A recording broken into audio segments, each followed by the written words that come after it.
बर्रे सगीर सदियों से कसीरुल नस्ली, कसीरुल मजहबी और कसीरुल लिसानी खित्ता रहा है। अंग्रेजों की आमद के वक्त बर्रे सगीर में दरअसल मुसलमान ही बड़े स्टेक होल्डर्स थे और सबसे ज्यादा मुसलमान ही बरतानवी इस्तबदाद का निशाना बने। अंग्रेजों ने तकसीम करो और हुकूमत करो की पॉलिसी के तहत मुआशरती तकसीम की हौसला अफजाई की तो सदियों से खामोश हिंदू भी अंग्रेज की हिमायत पर उतर आया। यही तहरीक पाकिस्तान का नुक्ता-ए आगाज था।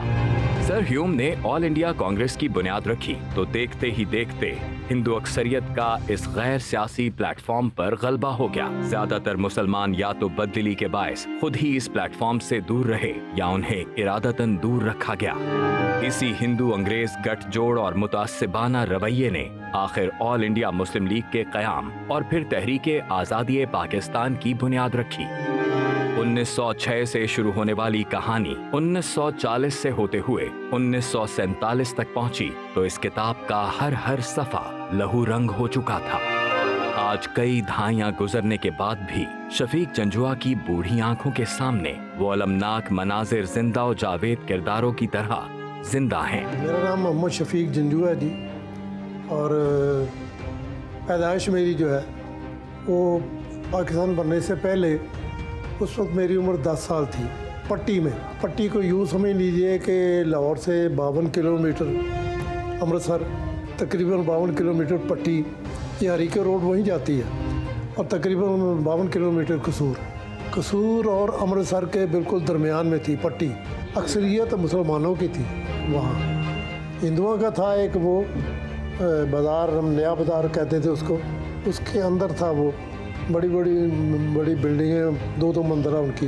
चूँकि वालिद साहब टीबी के मरीज़ थे तो वहाँ एक पूज था हिंदू, उससे दवाई लेने जाता था, इसलिए वो उन्होंने जंगला पर दरवाज़ा गेट जो था ना वो सरिये के बनाया हुआ था गेट, तो उस वहाँ अंदर जाता था दवाई लेने। तो वहाँ वो बड़े आलीशान 2 मंजिला मकान थे जी उनके। हमारी एक तायादा मशीरा फौत हो गई वो मगरिब के वक्त, तो मैं नमाज़ पढ़ने गया हुआ था मस्जिद में, तो इतनी काली आंधी आई कि यानी हाथ सुझाई नहीं देता था। फिर बैठ के घर पहुँचे, और फिर जब पाकिस्तान बनना था उस वक्त सुर्ख आंधी आई जैसे आग लगी हुई है। तो उस ज़माने में सुर्ख आंधी को कहते थे जी को कत्ल हो गया। कत्ल यही था कि पाकिस्तान बनना था। जब पाकिस्तान बना जी तो मेरी उम्र 10 साल थी, तो जुलूस निकलते थे, तो हम चूँकि बच्चे थे कि लेके रहेंगे पाकिस्तान, बन के रहेगा पाकिस्तान, पाकिस्तान मतलब क्या ला इलाहा, हम भी वो जुलूस में शामिल हो जाते। लेकिन 14 अगस्त तक तो वो इलाका पाकिस्तान में था। पट्टी, ज़िला गुरदासपुर, पठानकोट, फिरोज़पुर, ये सारा पाकिस्तान था। 17 को में चला गया। फिर वहाँ से हमें हिजरत करनी पड़ी। पहले तो यकीन ही नहीं आ रहा था कि हम जाएंगे, फिर ये था कि चंद दिनों बाद वापस आ जाना है। हमने बेसमेंट, पहले भोरा कहते थे, फिर तहखाना, फिर वो उसका बेसमेंट, उसमें सारा सामान रखा, तो छत डाल दी सीढ़ियों पे। तो स्टेशन पे हमें भी चल गया कि भाई वो तो जबरदार नहीं थी ना, वो निकाल के ले गए। उसे पता था कि ये वापस नहीं आएंगे। पंजाब में सवाल ही पैदा नहीं होता कि कोई मुसलमान उधर रह जाता। और कसूर से एक ट्रेन हमें लेने के लिए आई। कुछ तो हमारे अजीज़ चले गए ना, वो हमारे अजीज़ थे, सब्ज़ी सप्लाई करते थे, आशिक उनका नाम था। तो वो मिलिट्री का ट्रक ले आए, तो लेडीज़ ज़्यादा उसी में बैठ गई। वालदा ने गई, हम बच्चों को छोड़ कर नहीं जाएंगे। रेलवे स्टेशन और रास्ते के दरमियान में थाना था, वो टीला था कि उसके ऊपर थाना था, तो वो रास्ते जाने नहीं देते थे कुछ, वो जो कुछ भी था वहीं रखा लेते थे। ज़ाहिर है वो गिलास या जग पानी का, बस और तो कुछ नहीं था। तो फिर वो कसूर से एक ट्रेन लेने आई हमें, वहाँ से पट्टी से 10 किलोमीटर बुलटोहा एक रेलवे स्टेशन था, वहाँ सिखों ने रेलवे लाइन तोड़ दी। वो छक्का छक आया, ज़मीन में धंस गया।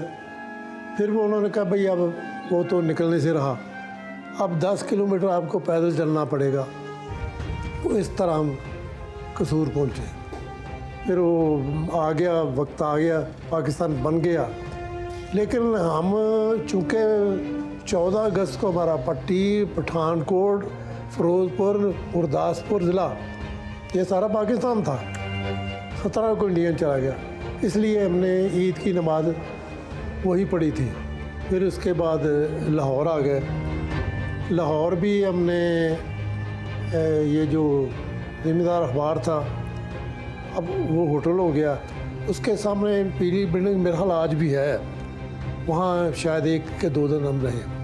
वो हमारे वहाँ दाना आदमी थे, छोटे से कद के, अब्दुल मजीद करशी, उनको अलाट हुई थी। उसके बाद गुजराले चले गए तो मकान अलाट हो गया हमें। वो मकान कार्नर में था, ये जो गुजराले मकान था ना हमारा, कार्नर में था, गली थी और बाज़ार था मेन। हमारे मकान से गुलाम दस्तगीर, इनके वालिद का नाम था गुलाम हुसैन पहलवान, इनका घर था, और इनके घर में कोई गाड़ी नहीं जा सकती थी। उस ज़माने में इन्होंने करोला नहीं थी, कोरोना ही थी उस वक्त, 15,500 में की नई निकाली थी। उधर ना एक थे मिर्ज़ा हमीदुल्ला बेग, उनके बड़े भाई थे अमानुल्लाह बेग, वहाँ गुजराले उनको बाग भी अलाट हुआ था, वो लैंड लॉर्ड थे। उस ज़माने में उनके कोठी में जो पैसेज था ना, 2-2.5 फुट 2 फुट ही ऊंचा होगा, तो ग्रासी प्लाट था। उस ज़माने में मैंने देखा कि सुर्ख रंग का एक जनरेटर पड़ा हुआ था, और फिर उन्हें अंदर वो हर की हनूत की हुई और गर्दन भी लगाई। वो चूँकि हमारे जो ताया जान थे ना, उन्होंने मिर्ज़ा हमीदुल्ला बेग हमारे घर आए, सारी थाना जो था ना, वो सारी पुलिस भी साथ उसके, तो कोठा पड़ गया। तो उन्हें पता चला कि ये हाजी सराजुद्दीन साहब ताया जी ये इलेक्शन में खड़े हो रहे हैं। उनका इनकी तो बरादरी बहुत है, तो मैं तो रह जाऊँगा। फिर उन ताया जी ने कहा भाई हमारे पास पैसे कोई नहीं है, हमने क्या इलेक्शन लड़ना है। फिर वो ज़माने में उसकी हिमायत की, फिर उसने बहुत इज़्ज़त की मिर्ज़ा हमीदुल्ला बेग ने। यहाँ भी एबट रोड पे उन्हें कोठी अलाट हुई थी मिर्ज़ा हमीदुल्ला बेग। बल्कि जब वो हिजरत करके आया ना कसूर, तो वहाँ वो MLA, वो जिसे हम PA कहते हैं ना, उस ज़माने MLA थे होते थे, वो इलेक्शन जीते थे। हमारे तायादाद भाई थे, वो अक्सर ना चले जाना कई दिन, तो जब वापस आना तो सब बैठ जाना कुनबे ने। उसे पूछे कहाँ गए थे, कहाँ रहे हो, बस कोई जवाब नहीं, पर आखिर सारे उठ के चले जाते थे। वो उस वक्त बम्बई में थे जब पाकिस्तान बना, तो फिर उन्होंने कराची में चले गए, वहाँ उनका माशाल्लाह बहुत बड़ा कारोबार था। सब बहुत हो गए जी, चले गए। हमारे जो बड़े ताया जान थे चिरागुद्दीन, वो असल में थे क्या कहते हैं, आर्किटेक्ट या कुछ नक्शानवीस कहते थे उनको। तो वो नक्शे आज भी वही कागज़ नक्शे पे आते हैं, हल्का सा सब्ज़ रंग का, नीले रंग का, वो भी कागज़ नहीं होता, आज भी वही है, उस ज़माने में वही थे। तो नक्शानवीस थे वो। तो शादी तो उन्होंने नहीं की, बल्कि 2-2 दर्जन अंडे खा जाते थे। तो जब छिलके उनके बाहर गली में फेंकने, तो जिस दिन ना होना था उन्होंने कहा जी हाँ सब बीमार है लगता है। इनके एक बड़े भाई थे मोहम्मद शफ़ी, वो बड़े भाई शफ़ी थे, सादिक साहब थे, फाजिल थे, यूसुफ थे। वो मुझे कराची ले गए, उन्होंने कहा ये ईमानदार लड़का है, तो वहाँ कराची चुका उनका कारोबार। तो कारोबार क्या था, सीढ़ियों में किराए पे ली हुई थी जगह, वहाँ ये धोतियाँ वगैरह चारखाना वो बेचते थे। तो कुछ देर रहा मैं वहाँ कराची में। तो उस ज़माने में ना फारग टाइम पे हम थिएटर वहाँ चले जाते थे इतवार के दिन। तो एक दिन वालदा ने कहा कि मुझे पता है तुम कहाँ जाते हो, अब जाके देख लो। वो दिन आज का दिन फिर उसका रुख ही नहीं किया। हालांकि मैं चला भी जाता तो क्या पता चलना था, नहीं गया। ये बात ध्यान में रखें कि आपने किताबों में पढ़ा है या सुना है, प्रोग्राम में सुना है, मैंने पाकिस्तान बनते देखा है अपनी आंखों से।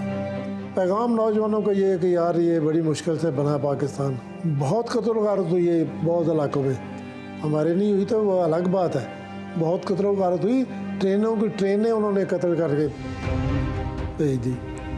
इसके लिए मेहनत करो, कोशिश करो, सही करो, इसी से कुछ हासिल होगा। खाली वो पढ़ने से कुछ नहीं होगा, मेहनत करो, बस कोशिश करो।